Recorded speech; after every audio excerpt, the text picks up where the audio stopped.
Welcome to another episode of Prime Time. I've got Nick beside me, Dad on the bench. Another great week for me because I tipped 8 from 8 and I'm catching up to Nick.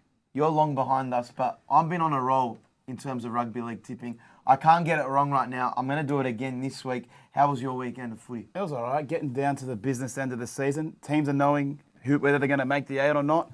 Roosters, Manly. Couple surprises. AFL heading into the last round. NRL still got a couple of rounds to go, so big week ahead. Well, every week we go through our comments and see a fan question. Dad, what's the fan question of the week?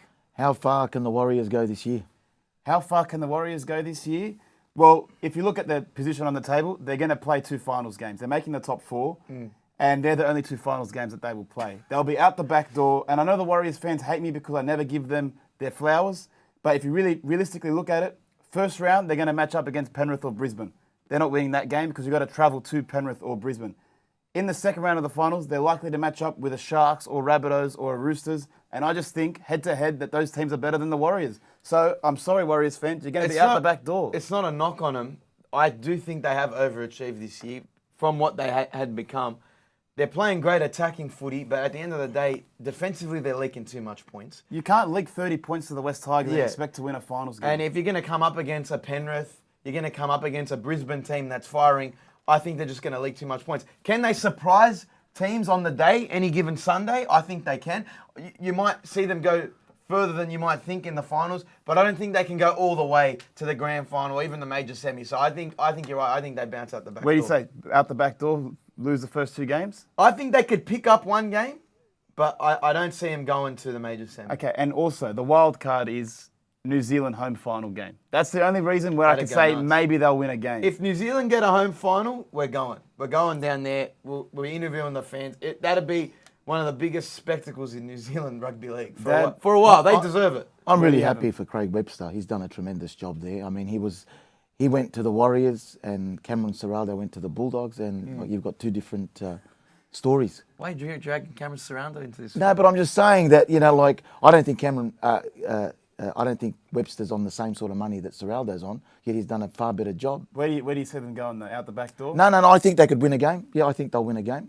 They might surprise people. They've beaten Melbourne in semi-finals football. They always give Melbourne a hard time. So if they come up against a Melbourne, I mean, look, outside the top 2, the Broncos and Penrith, it's really a lottery. Who produces on the day. Yeah, and there's no guarantee. You're talking about South. There's no guarantee South or the Roosters are going to make the top 8. So, well, we'll review the last round because there was a couple of upsets that I picked. But who was your team of the week? Team of the week was the Sharks, going up to Townsville and securing their spot in the 8. It's always hard to travel that far up into North Queensland and to come away with the 2 points.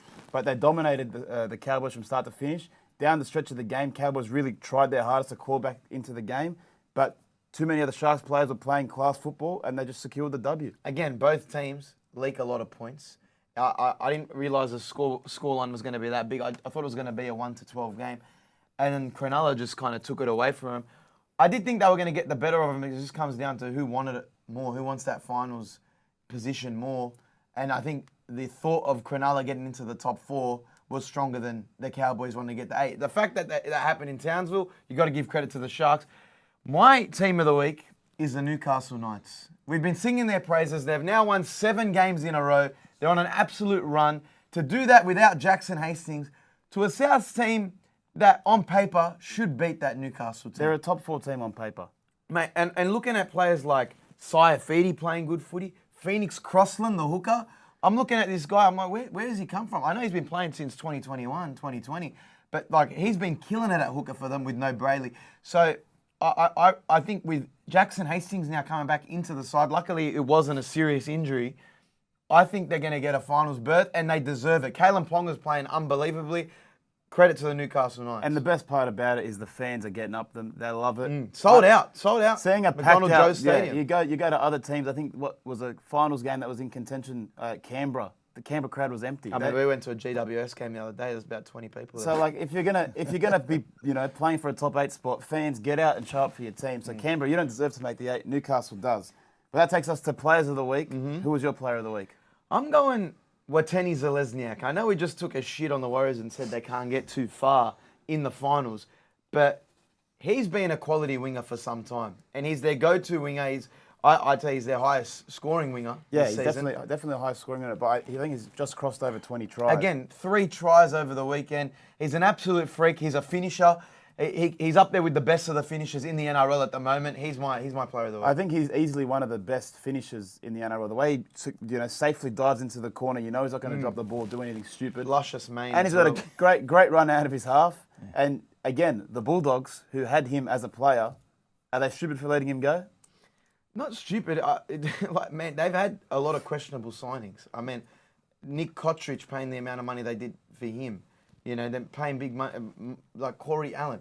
If you look at all the outside backs that they paid for, maybe they should have kept Zalesniak. But again, they wanted to make him into a fullback. Yep. He's been playing quality football on the wing. He's a winger. He's not a fullback. Anyway, my player of the week was Connor Tracy, the Sharks fullback, the fill-in fullback. You wouldn't have guessed it the way he's playing. I actually think he's made them a better team. He ran for 273 metres on the weekend. And it wasn't just that. The way he was swinging around the back, creating an extra man. He was doing a lot of work in support play. As a backup fullback, you couldn't have asked for much more as a Cronulla fan. They look sharper with him in the team. They look so much more elusive. It makes sense that they don't have a Moylan in there. He complements playing off Nico Hines. He's just far more elusive. Look, I think that Craig Fitzgibbon realised that for Cronulla to be a premiership force, they needed better defence. And Moylan didn't provide that. He's a touch footy player. Yeah, Connor Tracy provides that. They might fullback. You're thinking of Braden Trindle playing 5. No, but I'm saying having him in the team. Yeah, having him in the team, obviously, and moving. Obviously put Trindle there. He's been playing. He's been playing well there. And they look like a more dangerous team now heading into the finals.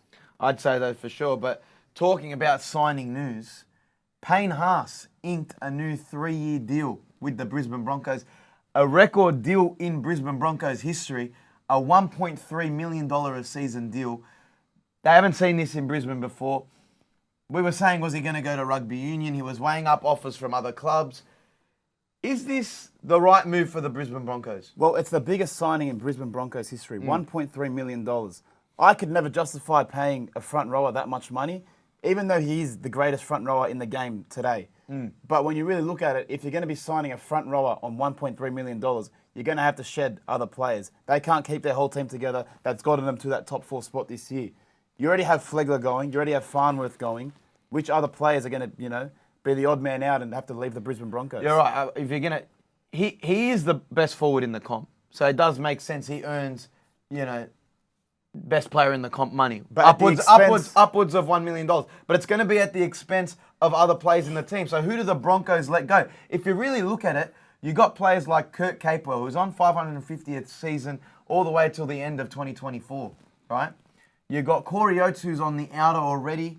Could possibly be him. He's signed till the end of this year. Rumours going to Newcastle already. And he's not on big money, but he's got a player option he as be well. on big money. Okay, but if you look at other players, you got Pat Carrigan. He's on $800,000 a season, and he's signed all the way up till 2028. They're not going to get rid of him. They'll never get rid of him. He's their captain. You could possibly say Katoni Staggs, but again, he's on a big money deal all the way till the end of 2025. And they've already let Herbie go, Farnsworth. They've let Farnworth go. They've let Flegler go. They're going to the Dolphins.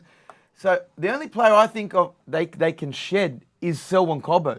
He's signed till the end of 2025 as well. Contracts don't mean shit. I agree. Contracts don't mean anything. He's already come out and said the coach is a shit coach. Took the shit on the coach. He's been, I think in the firing line for Brisbane, hasn't been their best performer this season.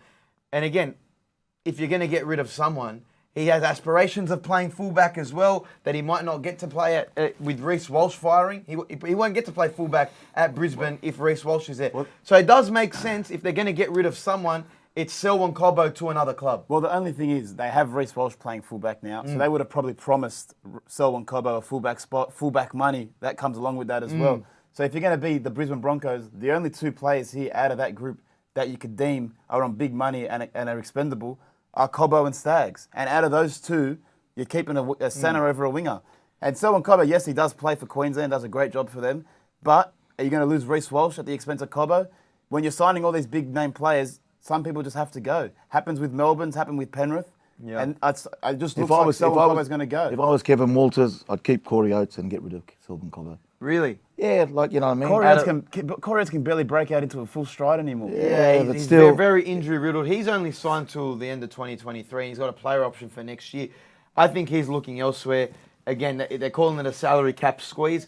If you're going to be paying big money for front rowers like Payne Haas and big money $700,000 contracts for Katoni Staggs and Pat Carrigan, you're going to have to shed some players. I think it's going to be in the outside backs for the Broncos. Yep. Anyways, but that moves on to the next topic.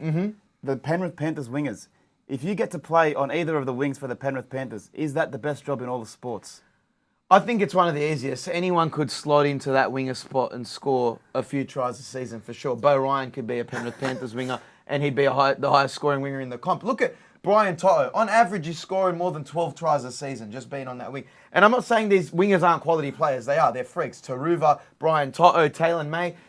But also, that system at Penrith is... Ivan Cleary's developed a system where I think anyone can slot into that winger spot, winger centre role, and score tries. Well, at this point, I think I could go on the wing and score at least 10 to 15 tries a season. Look at the players since 2020, 2021 who have played on the wing for Penrith and have scored tries. Brent Naden, Brian Toto, Taylor May, Sunuri Taruva, Stephen Crichton played on the wing, and Tom Jenkins this season has played 4 games and scored 4 tries.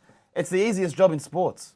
It's not a matter of just getting the ball, putting it down, but I mean, they just get into situations where they are on the field where sometimes the wing is just strolling over. I mean, Charlie Staines got a whole contract of just playing wing for the Panthers and made the Tigers pay up big money. So not only are you going to be scoring tries, you're going to get paid handsomely because of that position. And West Tigers are looking at offloading him. So obviously that hasn't worked out well for them. Yeah, but you have to take a gamble on these wingers. And the thing is, Penrith developed these young guns, put them into the wingers and centre roles, and it's hard for them to retain those juniors because you're going to get your West Tigers and your Bulldogs who nab your Stephen Crichtons and Charlie Staines.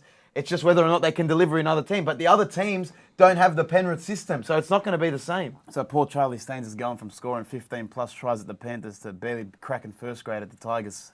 I mean, it's a harsh reality, but Ivan Cleary's got a great system over there. Well, that's the thing. You probably praise Ivan Cleary and the Penrith system more than you do the talent of the wingers. As much as the wingers are scoring the tries and putting in the hard yards, it's the system that's setting them up for greatness. Well, talking about the judiciary, the main one that was the big highlight of the week, that's received a lot of scrutiny. I don't know if you saw Braithen Astor and the table come out and absolutely talking trash about Latrell Mitchell's game recently, but this was Latrell Mitchell brain explosion. We've seen these elbow to the head in the last 2 minutes of the game. He's received a 1-match ban, which means he's going to miss the Roosters clash. He didn't even fight it. He pled guilty to the elbow. So Latrell Mitchell pled guilty to the elbow on Tyson Frizell. Because they have the bye this week, he has to miss the game against the Roosters. The game that's probably going to decide whether they make the 8 or not. This is their biggest game of the season. It's whether or not they're going to play finals footy. They're going to be doing it without Latrell Mitchell now. He has received a 1-match ban. Now, when you think of it, this is a recurring pattern over the last 3 years. It's whether or not Latrell Mitchell is playing. Is Latrell Mitchell playing at his best? And does he have brain explosions on the field that's going to cost South their season? Late in the season as well. It's always. So a couple of years ago, had that big shoulder charge on Manu, had to miss the finals. That was a prime example. Unnecessary shoulder charge on Manu, fractured his eye socket. Orbital bone. Yeah, and he misses a ton of games and pretty much cost South their season, right? He did a similar thing late in the season when he did a high shot on David Nofaluma. Again, misses a lengthy... It was a 4-match ban back then. You know, there's instances where he stomped unnecessarily on Luke Garner, the West Tigers. You can pinpoint these. And we're not having a go at Latrell. He plays the game with passion.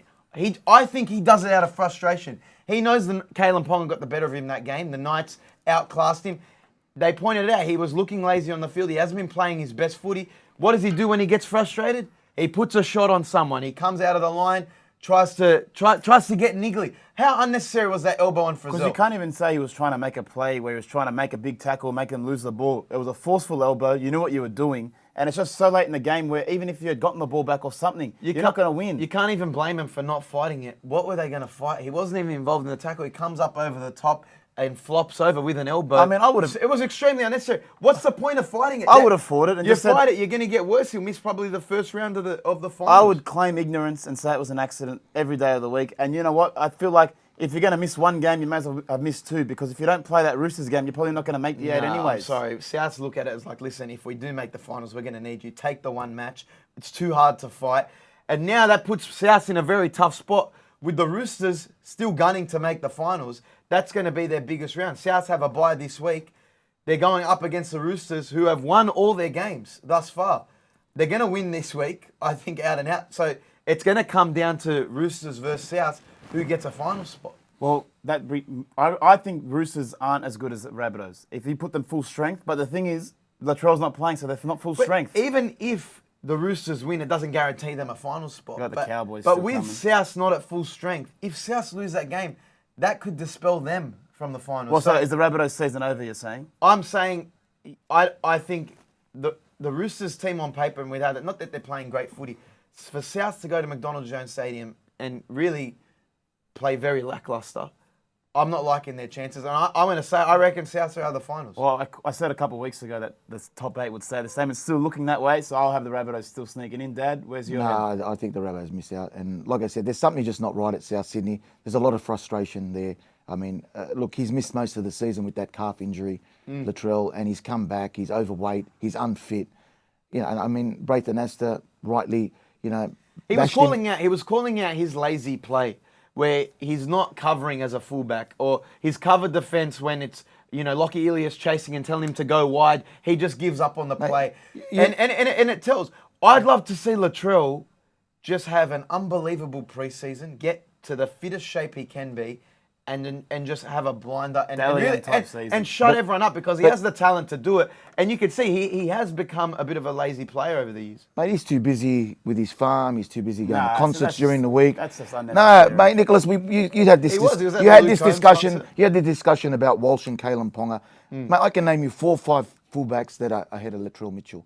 You know what I mean? Like This and season. Yeah, but all I'm saying to you is that you can't just keep picking someone on reputation. If you're not going to get the value out of him for the season, move him on. Let him go somewhere else. He's a centre. That's it. He's not a fullback. He's not a. He doesn't move around the field. He's not a fullback if he's not going to get fit. He's not going to get. Mate, you need to be fit. Yeah, that's all it is. If you're not going to be fit enough to But play it, you it's can't. saying out when he turns the switch on, He's the best. it's hard to stop him. The fact is, he just hasn't been turning that switch on enough this season to justify his spot at Souths.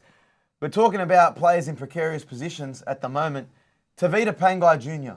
He is retired from rugby league. It was a story that broke last week that everyone was shocked about. There's been discussions that did the Bulldogs force him out? Phil Gould's had to answer questions about it. Tavita Pangai Jr. has come out and addressed everything and said, I never fell out of love with the game. I was never in love with the game. I hated the game. He doesn't enjoy rugby league. He wants to get out of it. And if you can justify getting out of getting paid $750,000 a year in a job that you don't like, credit to you. If he's going to take a gamble of himself and go and pursue boxing, best of luck to him. I just think people hate their jobs in real life. If you're getting $750,000 a year to hate your job and play regularly, I think it's a hard thing to turn down, but he's done it. I think it's a little bit fishy still. There's something weird's going on. He even went as far to say that he never enjoyed playing rugby league his entire life. His parents forced him to play, even from a young age. He never wanted to play. And he wants to start, experiencing individual sports. He idolised Anthony Mundine and wants to get into boxing. Well, Phil Gould said he had been going through some personal issues as well, so that could add up as well. But the thing is, I think this has set the Bulldogs back another year in their 10-year Gus They have no Gould plan. forwards. Well, exactly. They have no, they already got rid of a handful of forwards earlier in the season. Luke Thompson's going. They gave a tap on the shoulder to Fatala Mariner. It's all well and good to have Bronson Sherry coming in and Stephen Crichton coming in, but if you have no forwards to play off the back of, that's all Phil Gould's ever talked about. We need go forward so Matt Burton can open up the game. You have no forwards now. This has got Phil Gould's paws all over it. I don't think he wanted to leave. They were trying to get rid of him at the end of last year. He's been playing really poorly. His mistake rate is really high. A lot of errors. They've done some back end. But to the people that say, they just want to free up cap space and they've got $750,000 to play with. Who are you signing? There's no one on the market that's going to replace a Tavita Pangai Jr. Or go try and find a quality forward. Who? Matt Lodge? Poor bloke just did his ACL. He was on a train and trial at Manly. Which forwards are you going to go out and get? You're going to have to invest in your juniors heavily because there's no forwards on the market that are going to plug that hole for the Bulldogs. Well, the thing is, even as well, Matt Lodge had a disgusting exit from the Warriors and the Roosters, and he still got paid out. Why wouldn't Pangai Jr. on his way out seek money? The fact that he's leaving for $0 makes 0 sense. You No, can't I justify think it. he's getting something. No, he said No, his retirement, He's he's walking walking away. He said, "I'm leaving the coach with a I, present I, of I 750,000 sincerely to doubt use." that. I sincerely doubt that. There's got to be a brown paper bag getting passed around somewhere. No, I'm maybe sure it the integrity unit will audit it, but I can't comprehend it. But I like Tavita. If you've met him, he's a good bloke. He's only 27 years old. I think he'll be back in rugby league for sure. I think he'll do his stint in boxing, and he'll miss the sport, or there'll be a Wayne Bennett or someone. Wayne Bennett's already come out and said if he wants to come to the Dolphins, I'm not saying no. So that's already trying to tell what's going to happen in the future. He just needs a coach and a system that's going to get the best out of him. Like you saw how the players revered him at Penrith and said they wouldn't have won games without him in certain instances, like when they went up against Nelson Solomona in Melbourne. So he's a quality player. I think he will be back. But geez, this leaves a hole for the Bulldogs fan. As a Bulldogs fan, I hate it. It's disgusting. They set us back another year. Don't worry about a 5-year plan. We're not seeing joy till about 2030. If I'm being honest. 7-year plan. It's going to be rough. But each week we do our NRL player head-to-head. We match up two players against each other and see who's the better or what's the best scenario. Who would you rather take? Who's our head-to-head player this week? Head-to-head this week is Payne Haas versus Joseph Tapine. Two of the best front rows in the game. Payne Haas, $1.3 million contract. Tapine gets paid $750,000. Both have 1 try each this season. Haas averages 5 tackle breaks, Tapine 3.5. Haas 2 offloads this year, a game. Tapine 1.3 offloads. Big thing though, Tapine has 7 errors, Payne Haas 1. Okay, when you think about it, Payne Haas is almost earning double Joseph Tapine, right? If he's earning like literally 750 to 1.3, you could almost get 2 Joseph Tapine's worth for Payne Haas. If you're a team, if you're the Brisbane Broncos, would you rather spend $1.3 million on Payne Haas or go and get yourself 2 Joseph Tapines? I feel like you would want 2 Joseph Tapines because you're relying on Payne Haas as a singular player to show up every single game. He does show up though. It shows in the minutes. He shows up. The stats. You just read the stats. He's better across the park. And right? one stat that I did forget is Payne Haas averages 190 run meters. Tapine only averages 160. So, I mean, you get that extra go forward from Payne Haas and you probably get less errors and more minutes. But what does it come at? Payne Haas is the best go forward player in the comp. You know what I mean? And you can see Broncos are coming second. I mean, Canberra, I've always said they've overachieved. I mean, Joe Tapine, he's a good player, but mate, he's not in the same caliber. I feel like he's not in the same This class. isn't a question of who's better, because I would surrender. Payne Haas is the best front row in the comp. I think everyone was, and I like Joseph Tapine. He's a top We're talking player. about value for money, but yeah, still, I would say Payne Haas is out and out the best front row in the comp. He's better in this scenario, in this head-to-head. But is it worth that money? Because I think I would like a Joseph Tapine on 700. 1.3 million is a lot of money for a front row. You're paying that to fullbacks, to halfbacks, but people that can influence the game. Yeah, but with the cap increase now, are you going to see more forwards getting that type of money? You likely will, but Nicholas, at the end of the day, like if you don't have good go forward, your halfbacks, your DCEs, they can't do what they do. Yeah, but I'm saying you could get 3 front rowers that could do the same job for a lesser price. Well, a lot of teams are trying that, Nick, and it's not working out for them. For example, it's not Moneyball, the mate. Penrith Panthers, they don't have a big name front rower. They got James Fisher-Harris, but he's not on the same caliber of money. But I think you'll find that they attack it with how Nick's thinking about it. They'll have a couple of forwards on $400,000-500,000. Moses Leota. I mean, what's the big fella from Dubbo on?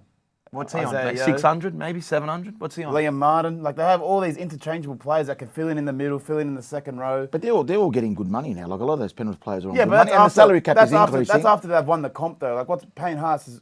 Has he won an Origin? I don't think he's won much else. Is Dally M prop of the year?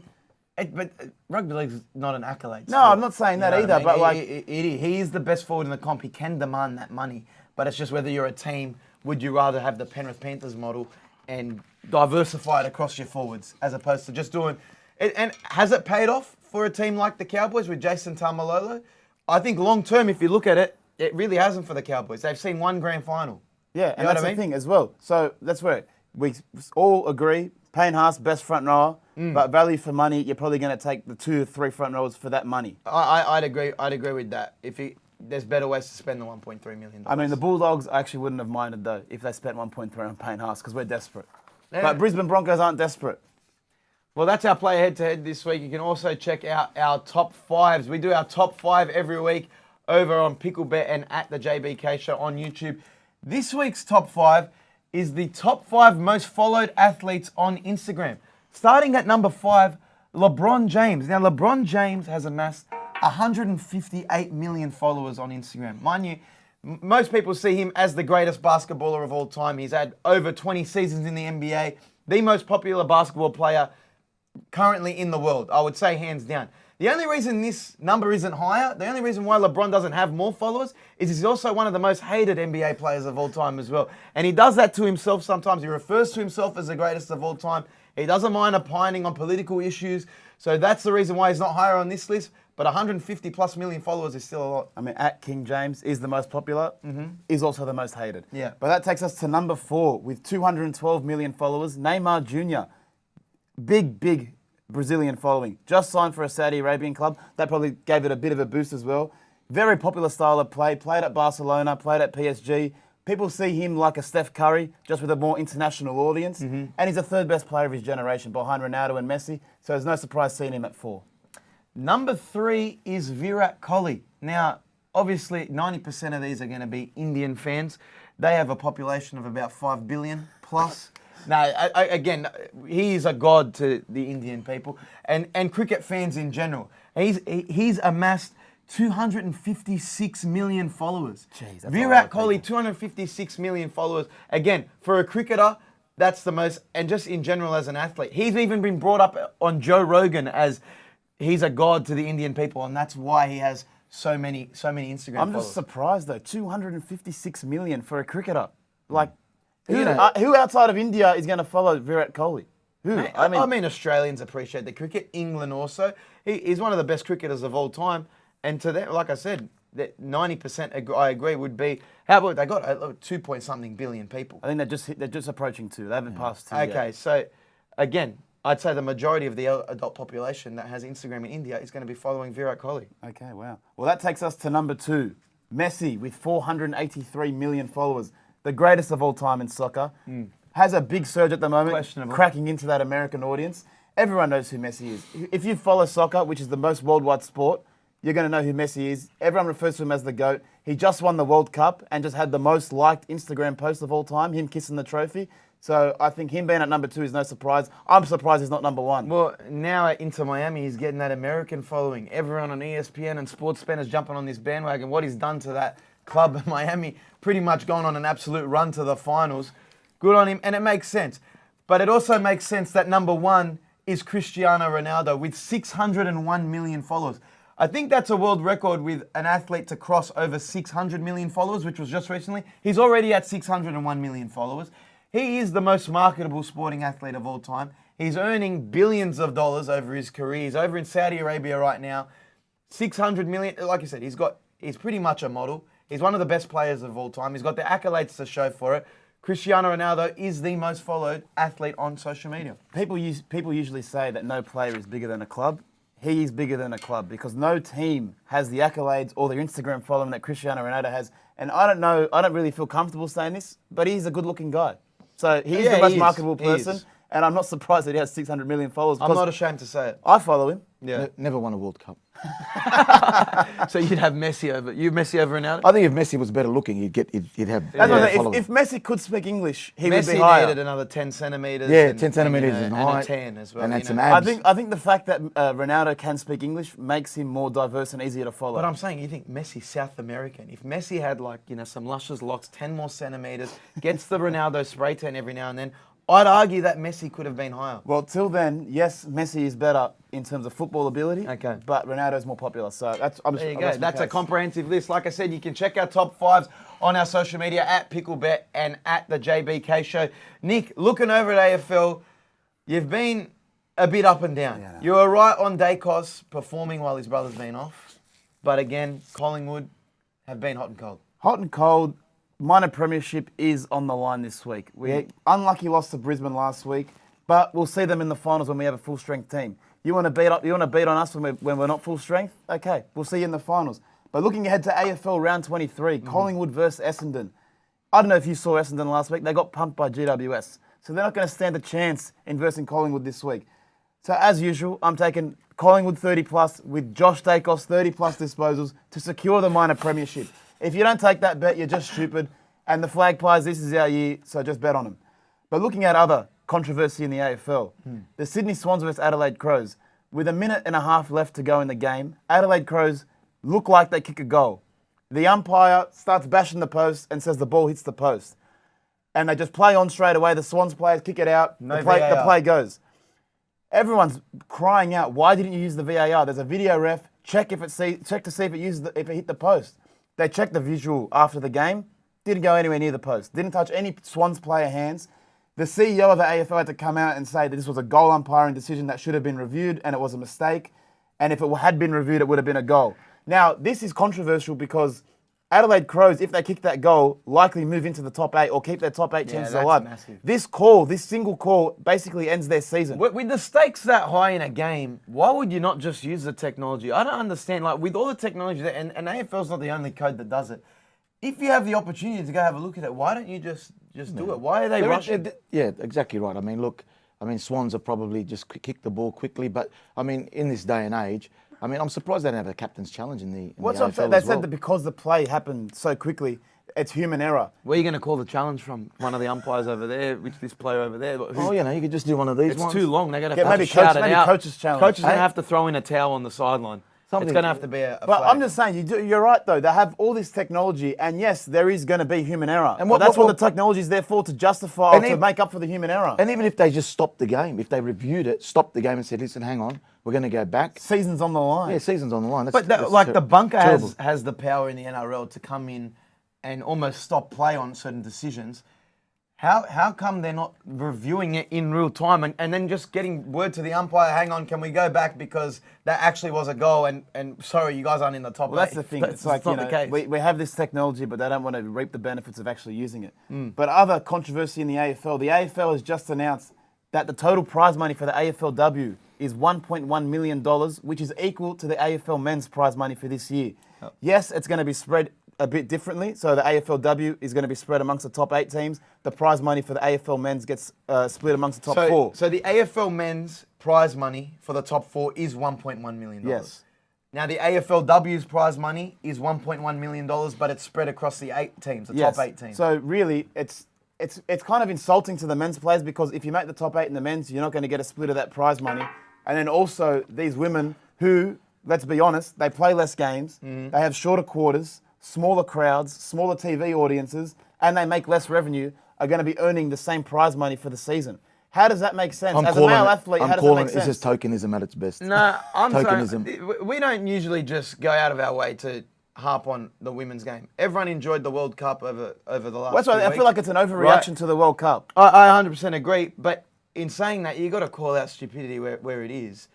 I don't see how that makes sense. Again, like you said, if they're not getting the same amount of revenue, bringing in the same amount of eyes to the game, how could you have the same amount of prize money, or how could you justify having it? If wouldn't a AFL Players Association come in and say, how come the men aren't entitled to this money? If you're in the top 8 in the men's AFL, aren't you asking for a share of that $1.1 million as well? Well, it's not even that though. So the men are putting their bodies on the line. They're playing at a high level of football, dragging their bodies throughout a whole preseason, a full season, to just make it to the end of the season where AFLW women are just going to be earning the same prize money. It just doesn't make sense. I'm all for promoting the female game and letting them try to promote themselves, but doing it at the expense of the male game is not the answer. Well, it's a good time to be a woman, and it's a good time to be an AFLW player because you make that top 8. Yeah, but most players in the AFL, they get contracts. They're on a good salary. They're on a good average salary. average salary. I don't think they'll be too worried about. $400,000 as well. Let's play the other If side. you polled all AFL players, how many of them would be okay with this announcement? I'd say at least 95% of them. Well, what if some of them are pretty They're probably- content with the salaries that they're earning? Probably, Doesn't matter, though. They'll probably be too Because scared to get cancelled they're for probably saying getting paid- something. Silent, anonymous Yeah. vote. Yeah, Vote anonymously. I don't know. I guess we'll see. But the AFL's probably going to have to address that, and they need a Clint Newton in the AFL Players Association to get on board and fight for more money for the men. But I guess we'll see what happens. Let's go to our NRL tips and picks this week. I've made an unbelievable comeback. 2 weeks in a row picking a full round. If I'd gone on Picklebet and just multied the last 2 weeks, made some money. I would have made a fair chunk of money. I've just been doing the same games, same game multi. But who you going with this week? First game Thursday night, Panthers versus the Eels. Eels season is over. It's dead. Panthers still going for the minor premiership. Take the Panthers. It's Panthers all round. Panthers for me. Easy Panthers victory. Warriors or Dragons? I feel like because the game is in New Zealand, I'm going to tip New Zealand, and I just don't think the Dragons... They've actually been playing well the last couple of weeks. I just don't think they'll win in New Zealand, so I'll take the Warriors. I can't remember the times I've tipped the Dragons this season. The Warriors with some momentum, the way they've been playing. Again, I said they leak points. They can lose a game like this, but I'm going with the Warriors as well.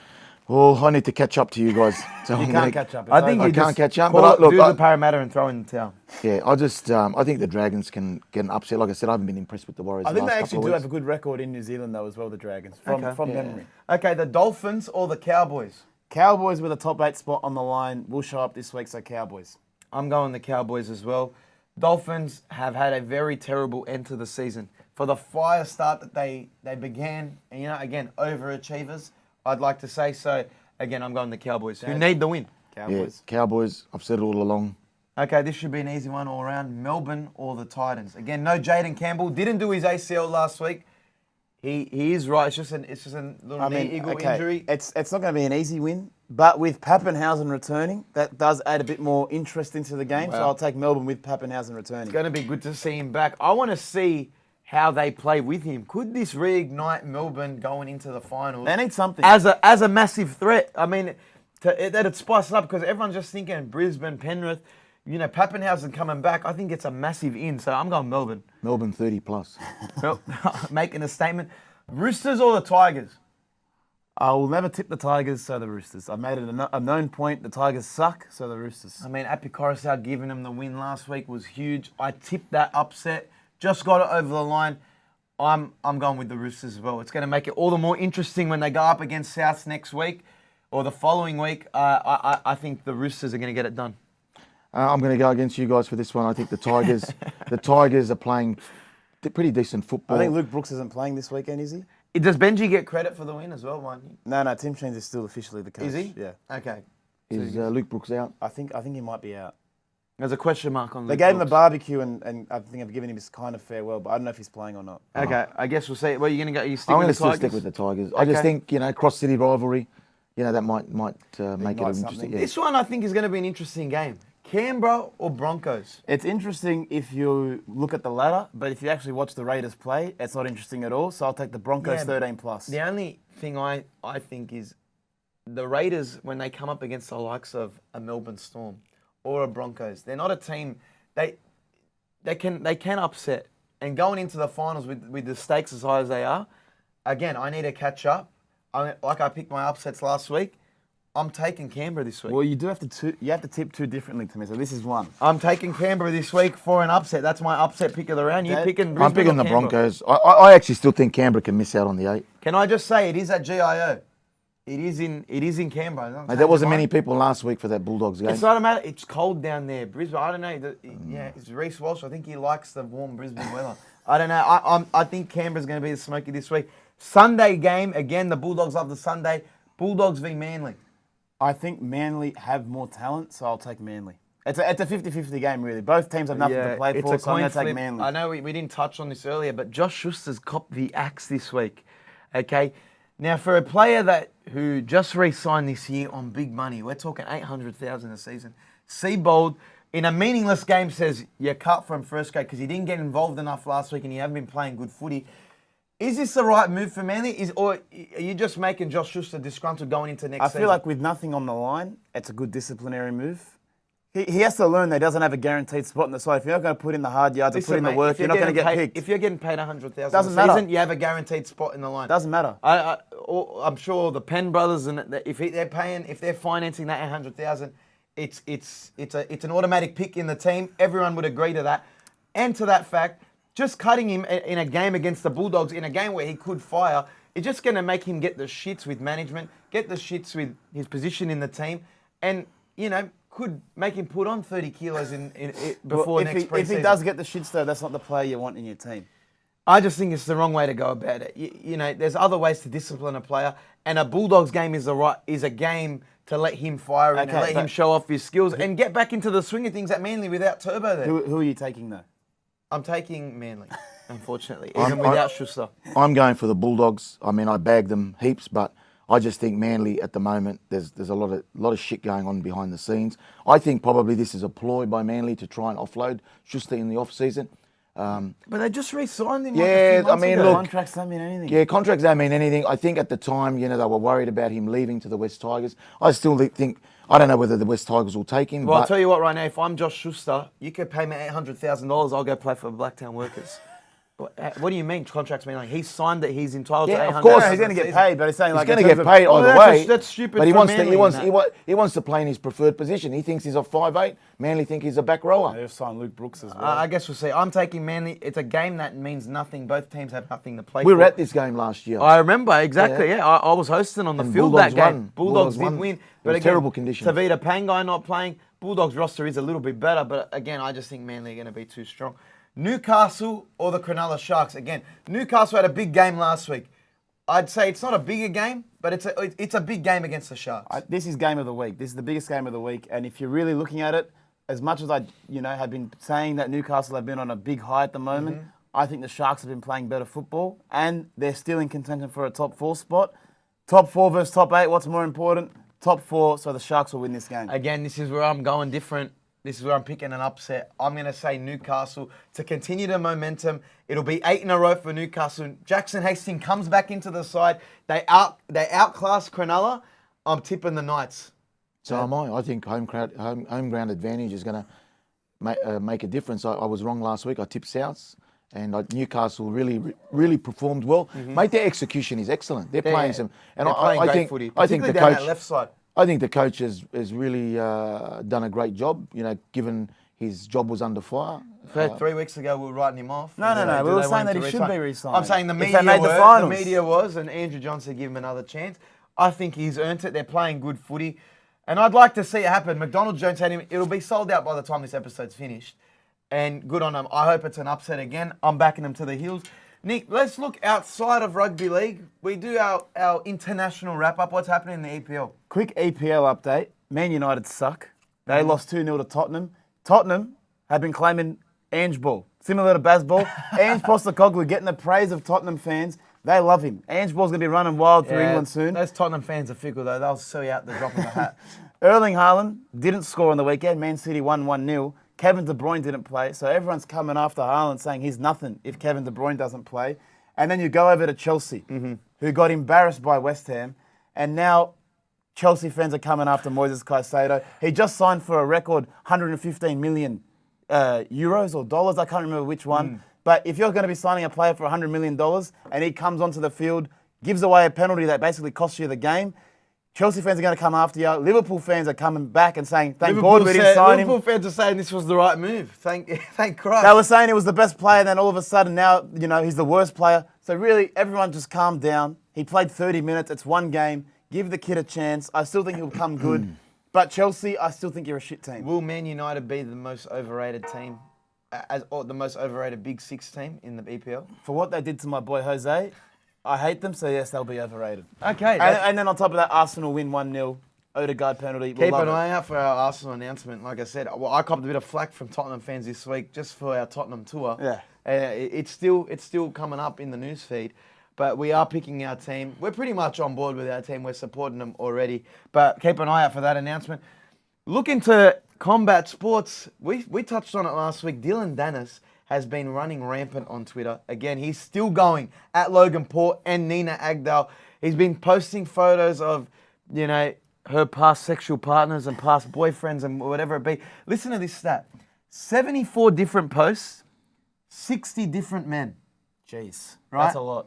Now, I don't know if all these are relationships or whatnot. We touched on it last week. But he has not taken the foot off the gas, DILLON. The press conference is tomorrow. He says he's got a photo that's going to go nuclear. He goes, this photo might stop Get the me fight. cancelled. He goes, it might even get him cancelled. I have a photo that if I leak this, I would be cancelled. So he says he's bringing that to the press conference. He doesn't think Logan's going to show up to the press conference.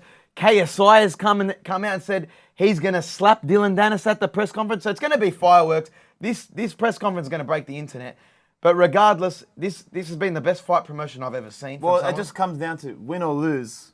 Logan Paul's lost and DILLON has won. He's saying he'll be Mind surprised. He'll be surprised if Logan Paul shows up to the press conference. But that's exactly what he said. He said it's Sun Tzu. He's trying to break Logan Paul mentally, and I think he has. He's turned off comments on his Twitter. You know what I mean? He's not really addressing the situation at all. And Dillon Danis just looks like he's having fun. And as for the people that are coming at Dillon Danis, it's provided some great entertainment for people on Twitter and who are getting into kind of celebrity boxing and YouTuber boxing, whatever it be. But you have to be reminded, the Pauls came at Dillon Danis first, saying that they banged his missus a long time ago. This feud's been going on for a long time. So I think he's well within his right to do what he's been doing. But it's entertaining. This press conference is going to be fireworks. I guess we'll see what happens. But going over to UFC, Sugar Sean O'Malley, big upset. I'm talking he was paying $4 to even win this fight, let alone a TKO to Aljamain Sterling. Aljamain Sterling is known as one of the best combat athletes in that division. But for me, I thought Sugar Sean was going to win. I don't know what it is. It's just, that storytelling is similar to WWE. He's on the rise. You think he's going to get it done against all odds. He was on the Full Send podcast before the fight saying, yeah, there's a scenario where I get choked out. I very much can lose this fight. But he backed himself. He's a big self-believer. And he did it in Conor McGregor fashion. It was a straight counter punch early on in the fight. Got it done. He's been going on a massive celebration. He's out on the town in Vegas celebrating. There's videos of him on Twitter. He's talking about banging different chicks. He's intoxicated. He's still celebrating being champ the next morning. You got to give him credit. He shut the haters up. Everyone's saying there's Dana White privilege and, he's Dana's boy. But at the end of the day, if you're putting asses in seats and you're moving merchandise and you're selling tickets, of course the UFC is going to favour you. They put out the full knockout 4 minutes after the knockout had happened. They never do that for any fighter. They've done it for him. I think he's going to be the UFC's poster boy. I think he already is. And he's on that Conor McGregor arc already. Well, that's the thing. Anyone that's got the striking ability that these fighters have, and on top of that, your charisma's through the roof, you're going to get title fight. That's all it is. So anyone that's complaining, maybe just be a bit more charismatic. Or knock people out, one of the two. Now, last topic of the show, we were reading some of these tweets before we went on air and we said, okay, we've got to talk about it because it's pretty hilarious. Big announcement. Big announcement from Queensland. They're giving the Matildas a statue at Suncorp Stadium. So Anastasia Palaszczuk, the Premier, says there's plenty of statues at Suncorp celebrating our male sporting champions. You got Wally Lewis, John Eales. It's time we celebrated the women as well. You deserve a statue among the greatest. So let's look at it objectively. Wally Lewis, the greatest Queensland footballer of all time. John Eales, one of the greatest Australian rugby players, deserve their statues. Matildas came fourth. Yes, they had a great competition, had a great ride, brought the country along with them, whatever. Yeah. You don't deserve a statue for coming fourth. No, I don't think you deserve it. I actually think it's patronising to the women because you're saying you don't have to go that far and we'll still give you a statue. You don't have to win the World Cup. You don't have to make the final and we'll still give you a statue. It's like giving a kid a participation trophy. Participation medal. It's the well done ribbon that I used to get when I was sprinting for 100 metres and I was a kid. It's just telling of society nowadays that, for mediocrity, you're going to get rewarded. It doesn't make any sense. I mean, a few sporting athletes have come out and said this is stupid from the Queensland government. Andrew Bogut, of course, come out and said, listen, the Matildas did well, but a statue, no. A gold, the first place is a statue. What they should have done is a celebration or two and move on. This goes for all sports, by the way. It's an A for effort and an N for no statue. That makes sense, and I back Bogut there. One of the greatest Australian basketballers. Does he have a statue? Where's Andrew Bogut's statue? He's an NBA champion. The celebration for the #1 draft pick. Can we give him a statue in his hometown? I'd give Kathy Freeman a statue. She won Olympic gold medal. That's what I'm saying. You got to agree with him. It is. So you got to agree with him that it's okay for them to celebrate. An over-the-top celebration would have been warranted, but a statue is just too far. Nick Kyrgios came out and agreed with Andrew Bogut. Said great effort. Statue for fourth is nuts, but they had us all on the edge of our seats. Next time. That's right, and it's fair. I don't think that's a harsh opinion to have. A statue for fourth is pretty stupid. I feel like Kyrgios went about this in the most respectful way. He said, you had us all on the edge of our seats. He was someone that was going to the games and enjoying the Matildas playing. And as an objective person, and from his position, a sporting superstar, Australian sporting superstar, why would they get a statue for? And if I was a woman and played sport, I mean, we've had women that have won Olympic gold medals. Achieved far greater. Yeah. There've been far greater achievements in sport, and they're not even spoken about in the same breath. I mean, I think is the election coming up in Queensland? Is that why she's doing this? I don't know. What's going on? It is a statement. Look, and there's a considerable amount of investment going into female soccer after this World Cup. they've shone a light on female soccer, and it's great. People were on the edge of their seats, whether you wanted a public holiday or whether you were supporting your country. It was awesome, but a statue for fourth is a bit much. And it's not a statue of Sam Kerr. It's a statue of like 4 or 5 players. It's like a big team photo that they're going to get a statue of. So it's like I think we need a referendum on the statue. I think put it to the Queensland people. You know, do you want a statue for fourth? I'm just that's saying. The question. Let's go through some Brisbane greats. Yeah. Alan Langer, Shane Webke. Are they getting statues? Cameron Smith, what's going on? Is he getting a statue? But like your dad outside said, Suncorp? like I think Kathy Freeman, the likes of Margaret Court, and just other, is Ben Simmons, number 1 draft picks. This might be a bit biased, but I think Israel Folau deserves a statue before these girls. Yeah, he will never be getting one, Nick. But, I mean, that is prime time this week. As always, make sure you subscribe to the JBK Show. Keep an eye out for our tips on Picklebet's Instagram and at Jon-Bernard K. But that's all for this week. Back to you in the studio.